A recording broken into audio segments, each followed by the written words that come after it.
মদখোর DC এইখানে কি বলেন আপনি? একটা মদখোর ডিসি আল্লাহ আস্তাগফিরুল্লাহ, এই বাংলাদেশে পুলিশের ডিসি মদ সংবিধান চালাইতেছে। কারা পুলিশ? চিন্তা করা যায়?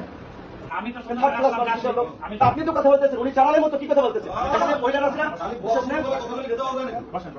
পুলিশ গিয়ে আজীবন করবেন? হ্যাঁ, বসেন না। আপনি এটা খারাপ ব্যবহার কেন করেন? আপনি এই সমস্ত ল্যাঙ্গুয়েজ তো আপনি এই ল্যাঙ্গুয়েজ কেন ইউজ করবেন? আপনি ল্যাঙ্গুয়েজ কেন ইউজ করবেন?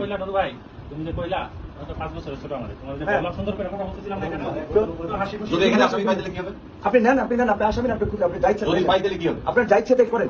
আমার বাসায় এত রাতে আমার বাসায় একটা লোক আসলো, আমি এত রাতে আমি আপনার কাছে কেন তুলে দেবো? আপনার ইয়ে না দেখে কি না দেখে? আপনার ওয়ারেন্ট আছে? কি ওয়ারেন্ট আছে? কি মামলা আসামি ওয়ারেন্ট লাগে? কোন মামলার আসামি? আর আমার মামলা আসামি কোন মামলার আসামি?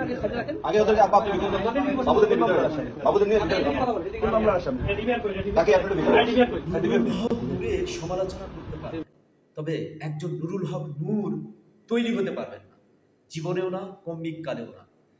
ফ্যাসিবাদের মসনদে যখন কেউ কথা বলতে পারে নাই, নুরুল হক নূর একাই ছিল কণ্ঠস্বর। এই জন্যই তাকে নাম দেওয়া হয়েছিল ভিপি নূর, জনতার নূর।